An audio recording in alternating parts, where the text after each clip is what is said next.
The American Revolution was, to put it mildly, a time of turmoil and of change. 250 years ago, it pitted neighbor against neighbor and family against family. Some of that conflict happened right here in Milton, Massachusetts.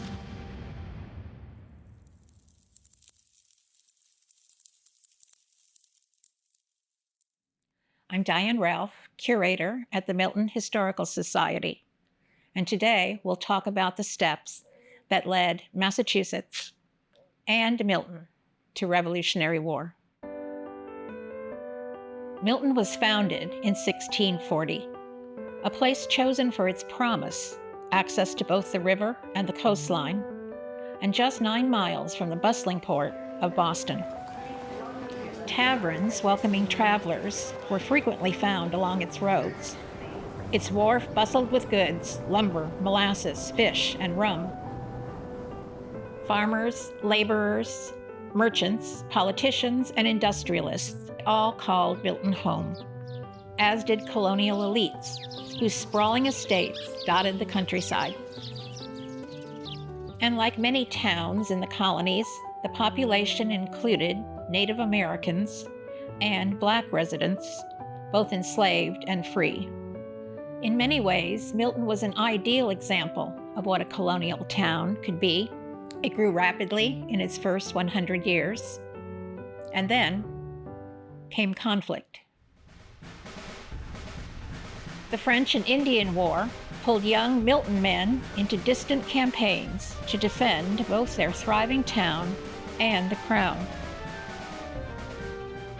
But when the war ended, Britain levied taxes to recoup the staggering costs. Duties on paper, tea, and more. The people of Massachusetts pushed back.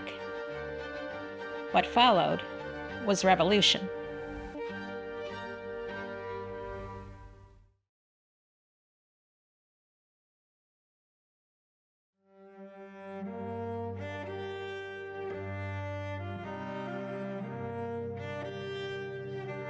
In March 1765, reeling from the costs of the internationally contested French and Indian War, British Parliament passed the Stamp Act.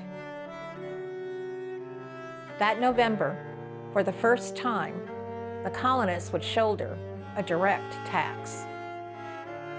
Paper of all kinds, legal documents, newspapers, playing cards, would now carry a duty, enforced by a small stamp. In Massachusetts, the response was fierce.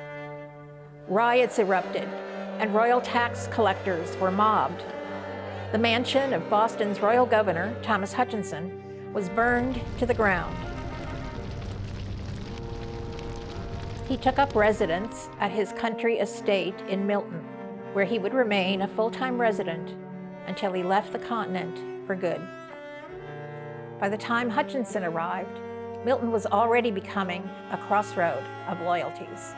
On October 24, 1765, just before the Stamp Act was to take effect, Milton's citizens gathered outside the meeting house on the town green to determine the town's response.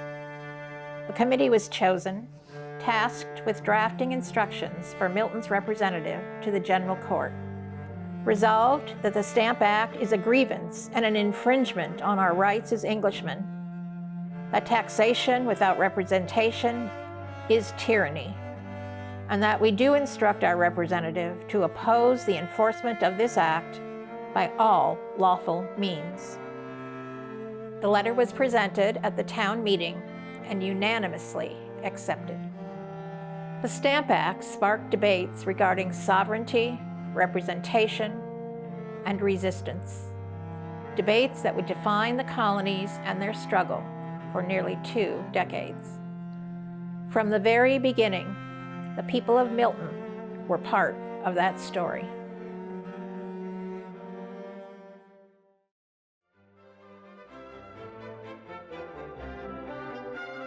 4 months after the Stamp Act is levied, long-awaited word drifts across the Atlantic. Parliament may repeal the hated act. By the middle of the month, the people of Boston were debating how to contain their joy. A town meeting put in place safety measures. No bonfires, rockets, or fireworks were to be allowed in the street, except at the time that shall be appointed for general rejoicing. When the repeal was confirmed, Boston erupted, not in chaos, but in choreographed joy. Bells rang out across the city. Cannons thundered from the harbor. Homes glowed with candlelight, their windows filled with flickering celebration. The city had never known a day like it. As was tradition, on special occasions, Blue Hill was illuminated in celebration. The hill would blaze again for independence declared, for the surrender of British generals, and during war once more in 1812, when a beacon was lit and kept watch through the night and could be seen farther than any other in eastern Massachusetts. In 1826, on the 50th anniversary of the Declaration of Independence, the Crane Guards of Canton marched to the top of Blue Hill to celebrate. Standing on the summit, William Dunbar of Canton pronounced, "This mountain is consecrated and hallowed ground dedicated to liberty and independence." The seeds of that future independence were officially being sown.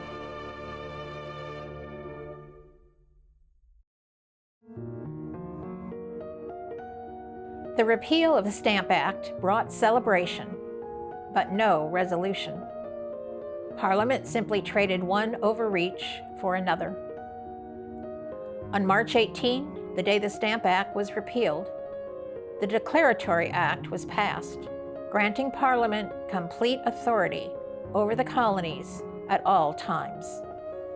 In the year 1767, another handful of decrees were passed, known as the Townshend Acts, placing duties on paper, glass, paint, tea, and more, supported by writs of assistance that let British officers search public and private places at will.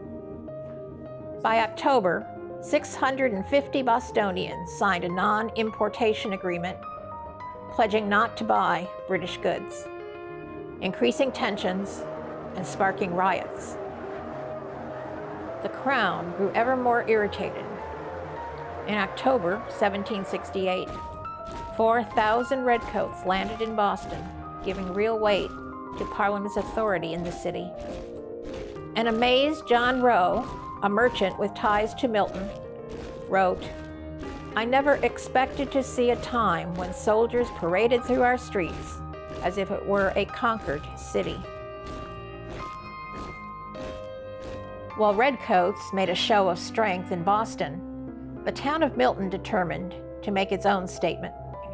At the home of Reverend Nathaniel Robbins, dozens of women gathered in resistance and to support non-importation of British goods with their spinning wheels. In the minister's home, wrote historian Albert Teal, wheels turned with purpose.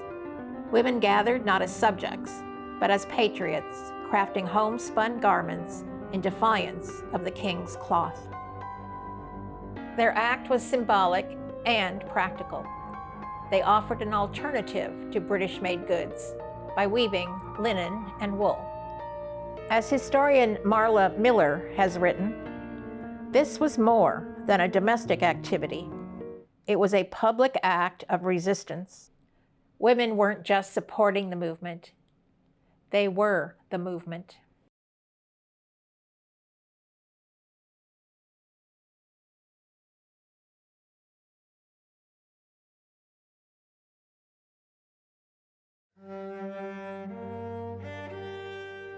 In the waning months of 1772, rumors started to circulate about even further oppression planned by Parliament. In an effort to consolidate power, Parliament began paying local government officials directly, tying them to the Crown and not the people of Massachusetts. the grasping for power did not go unrecognized. Sam Adams proposed, "Let us establish a line of communication so that the truth may travel faster than tyranny." On November 2nd, 1772, Boston's selectmen, led by Sam Adams, voted to form a Committee of Communication and Correspondence. Soon after, by direction of Dr. Joseph Warren, the Boston Committee published a pamphlet, a declaration of colonial rights, and a catalog of British abuses. Copies were sent to towns across Massachusetts, asking for support. More than 100 towns replied, among them Milton. On January 8, 1773, at a Milton town meeting, a committee was formed to craft a response to Boston's Committee of Correspondence. It read in part, "We, the freeholders and inhabitants of Milton, do solemnly express our firm attachment to the rights of mankind and join in the common cause to preserve them." Thomas Hutchinson, the royal governor of Massachusetts, living in Milton at the time, proclaimed, "They have taken Massachusetts from a state of peace, order, and general contentment into a state of contention, disorder, and general dissatisfaction." The tide was turning, and Milton was right at the center of it, at places like Brown Tavern. The Brown Tavern, a gathering place for weary travelers and for revolutionaries, stood at the top of Milton Hill. Its owner, Josiah Brown, was known for his harangues against the power of the British government. Brown even invited the public to hear him speak. Although Brown's fiery rhetoric stirred the hearts of many, he was denounced by others, confirming Milton's loyalties remained divided. One thing was for sure. By 1773, the people of Milton were making their voices heard in the interest of liberty, and soon enough, they would be fighting for it.